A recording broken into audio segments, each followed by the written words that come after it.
அஸ்ஸலாமு அலைக்கும் வரஹமத்துல்லாஹி வபரகாத்துஹு. இன்றைக்கான பதிவில் ஒரே தஹஜத்தில் நமக்கு பதில் கிடைக்கக்கூடிய மிகச் சிறப்பான ஒரு குட்டி திக்ரை தான் நம்ம பார்க்க போகிறோம். இந்த திக்ருக்கு ஏராளமான சிறப்பு இருக்குது, நம்ம சொல்லிக்கிட்டே போகலாம், அந்த அளவு சிறப்புகள் இருக்குது. ஆனால் நம்ம இன்றைக்கு துஆக்கள் கபூல் ஆகணும் அப்படின்னு நிறைய அமல்களை தேடி ஓடிட்டு இருக்கோம். இந்த வார்த்தை மிகவும் கண்ணியமான வார்த்தை, இன்னும் துஆ கபூல் ஆகக்கூடிய அம்சங்கள் கொண்ட வார்த்தை. யார் இந்த வார்த்தையை சொல்லி கேட்டாலும் அல்லாஹ் துஆவுக்கு பதில் கொடுக்காம இருக்கவே மாட்டான். ஏன்னா நபி மூசா அலைஹி வஸல்லம் அவர்களுடைய காலத்தில் இந்த வார்த்தை ரொம்ப பிரபல்யமாக இருந்தது. துஆ கபூல் மந்திரம் அப்படின்னா அது இந்த வார்த்தை தான். மூசா அலைஹி வஸல்லம் அவங்க காலத்தில் ஏராளமான சம்பவங்கள் நிகழ்த்தி காட்டியிருக்கு இந்த திக்ரு. இப்போது இந்த திக்ருக்கு பின்னாடி இருக்கக்கூடிய அந்த சம்பவம் என்ன அப்படிங்கிறத நம்ம சுருக்கமாக பார்க்கலாம். அதற்கு பிறகு இந்த திக்ரு என்ன அப்படிங்கிறத நம்ம பார்க்கலாம். ஒரு முறை நபி மூசா அலைஹி வஸல்லம் அவங்க அல்லாஹ்வை சந்திக்கிறதுக்காக போகிறாங்க. அல்லாஹ்வை நேரடியாக பார்த்த நபி அப்படின்னா அது மூசா அலைஹி வஸல்லம் அவங்க தான்.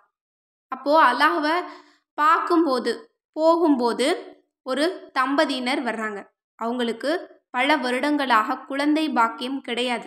அப்போது மூசா அலைஹி வஸல்லம் அவங்க கிட்ட சொல்கிறாங்க, மூசாவே, நீங்கள் அல்லாஹ்வை சந்திக்கும் போது எங்களுக்கு குழந்தை பாக்கியத்திற்காக அல்லாஹ்விடத்தில் கேட்டுக்கோங்க அப்படின்னு. அப்படியே மூசா அலைஹி வஸல்லம் அவங்களும் அல்லாஹ்வை சந்தித்து இதை சொல்கிறாங்க. அப்போது அல்லாஹ் சொல்கிறான், இல்லை, அவங்களுடைய விதியில் அவங்களுக்கு குழந்தை பாக்கியம் கிடையாது அப்படின்னு சொல்லிடுறான். அவங்க இதை அந்த தம்பதிகள் கிட்ட சொல்கிறாங்க. திரும்பவும் நபி மூசா அலைஹி வஸல்லம் அவங்க போகும்போது அந்த தம்பதியினர் திரும்பவும் சொல்கிறாங்க, மூசாவே, எங்களுக்காக அல்லாஹ்விடத்தில் மறுபடியும் கேளுங்க அப்படின்னு. மூசா அலைஹி வஸல்லம் அவங்களும் அல்லாஹ்விடத்தில் கேட்குறாங்க. அல்லாஹும் அதே பதில தான் திரும்பவும் சொல்கிறான். மூசா அலைஹி வஸல்லம் அவங்க அந்த தம்பதிகள் கிட்ட சொல்லிடுறாங்க. இப்படியே பல தடவைகள் கேட்டு அல்லாஹ் தஆலா இதே வார்த்தையை சொல்லிடுறான். சிறிது காலத்திற்கு பிறகு மூசா அலைஹி வஸல்லம் அவங்க அந்த தம்பதியினரை பார்க்குறாங்க. இவங்களுக்கு ஒரே ஆச்சரியம் தாங்க முடியல. ஏன்னா கையில் ஒரு குழந்தையோடு இருக்காங்க. இது யாரோட குழந்தை அப்படின்னு கேட்கும்போது இது எங்களோட குழந்தை தான் அப்படின்னு அவங்க சொல்கிறாங்க. இது எப்படி நிகழ்ந்தது அப்படின்னா அல்லாஹ் கொடுத்தான் அப்படின்னு சொன்னாங்களாம். மேலும் அவங்க சொன்னாங்களாம், மூசாவே, எங்களுக்கு இந்த குழந்தைய அல்லாஹ் கொடுத்ததுக்கு நாங்கள் நன்றி சொன்னோம் அப்படின்னு சொல்லுங்க அப்படின்னு. அப்போது மூசா அலைஹி வஸல்லம் அவங்க அல்லாஹ்வை சந்திக்க போகும்போது சொல்கிறாங்க, அல்லாஹ்விடத்தில் கேட்குறாங்க, அல்லாவே, அவங்களுக்கு குழந்தை பாக்கியம் அவங்களுடைய விதியில் இல்லை அப்படின்னு நீ சொன்னியே, இப்போ எப்படி அவங்களுக்கு குழந்தை வந்தது அப்படின்னு. அப்போதான் அல்லாஹ் சொன்னானா, எந்த வார்த்தையை சொல்லி கேட்டால் நான் பதில் தருவனோ அந்த வார்த்தையை சொல்லி அவங்க அழைச்சாங்க, அதனால் நான் கொடுத்துட்டேன் அப்படின்னு. அது என்ன வார்த்தைடா அல்லாஹ் அப்படின்னு நபி மூசா அலைஹி வஸல்லம் அவங்க கேட்குறாங்க. விதியை மாற்றக்கூடிய அளவுக்கு வல்லமை கொண்ட அந்த வார்த்தை என்ன அப்படின்னு கேட்கும்போது அல்லாஹ் சொன்னானா, யா அரஹமர் ராஹிமீன், நீ கிருபையாளர்களுக்கெல்லாம் மாபெரும் கிருபையாளன்னு அவங்க என்னை கூப்பிட்டாங்க, நான் கொடுத்துட்டேன் அப்படின்னு அல்லாஹ் சொன்னானா. நபி மூசா அலைஹி வஸல்லம் அவங்க காலத்தில் இந்த திக்ரு பல அற்புதங்களை நிகழ்த்தி இருக்கு. பலரோட விதியை மாற்றி அமைச்சிருக்கு. இன்னும் யா அரஹமர் ராஹிமீன் அப்படின்னு கூறுபவர்களுக்காக அல்லாஹ் ஒரு மலக்கை நியமிக்கிறான். அல்லாஹ்வுக்கு பிடிச்ச ஒரு மலக்கு அல்லாஹ் கூட இருக்காங்களாம். அவங்கள அல்லாஹ் நியமிக்கிறான். அவங்க சொல்லுவாங்களாம், யார் இதை 3 முறை சொன்னாலும் அந்த மலக்கு சொல்லுவாங்களாம், நிச்சயமாக அர்ஹமர் ராஹிமீன் அல்லாஹ் தஆலா உங்கள் பக்கம் கவனம் செலுத்துகிறான். எனவே நீங்கள் இதை 3 முறை சொன்ன பிறகு உங்களுக்கு வேண்டியதை கேளுங்க அப்படின்னு அந்த வானவர் சொல்வாராம். இன்னும் நம்ம ஏதாவது ஒரு துஆவை கேட்டுட்டோம் அப்படின்னா அந்த வானவர் அந்த துஆவை அல்லாஹ்விடத்தில் கொண்டு செல்கிறாங்களாம். எனவே இன்ஷா அல்லாஹ் துஆக்கள் கபூல் ஆகணும் அப்படின்னா நம்ம சிரமப்பட வேண்டிய அவசியமே கிடையாது. இந்த வார்த்தையை 3 முறை சொன்னாலே போதுமானது.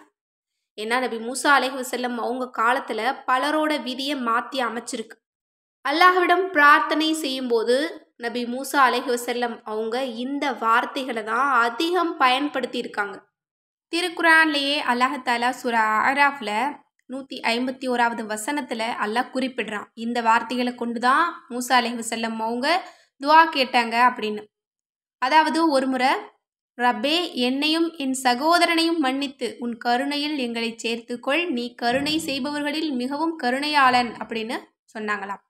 அந்த துஆ இந்த சூரா அராஃப்ல இடம்பெறுது. இப்படி மூசா அலைஹிஸ்ஸலாம் அவங்களோட வாழ்க்கையில அதிக அளவு இந்த திக்ரு பயன்படுத்தப்பட்டிருக்கு.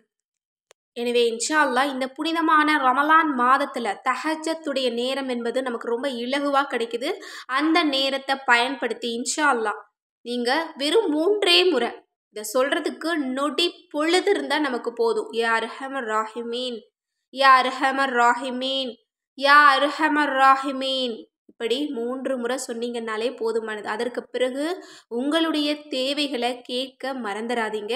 ஒரு வானவர் உங்க முன்னாடி வந்து நிற்பாங்க, நீங்க கேட்கறத அல்லாஹ்விடத்துல கொண்டு செல்வதற்காக.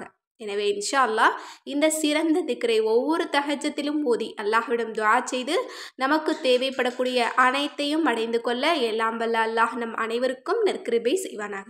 ஆமீன் என்று கூறி இந்த பதிவை நிறைவு செய்கிறேன். இந்த பதிவு உங்களுக்கு பிடிச்சிருந்தது அப்படின்னா இந்த சேனலை லைக் பண்ணுங்க, ஷேர் பண்ணுங்க, கமெண்ட் பண்ணுங்க, கண்டிப்பாக சப்ஸ்கிரைப் பண்ணுங்க. அஸ்ஸலாமு அலைக்கும் வரஹ்மத்துல்லாஹி வபரகாத்துஹு.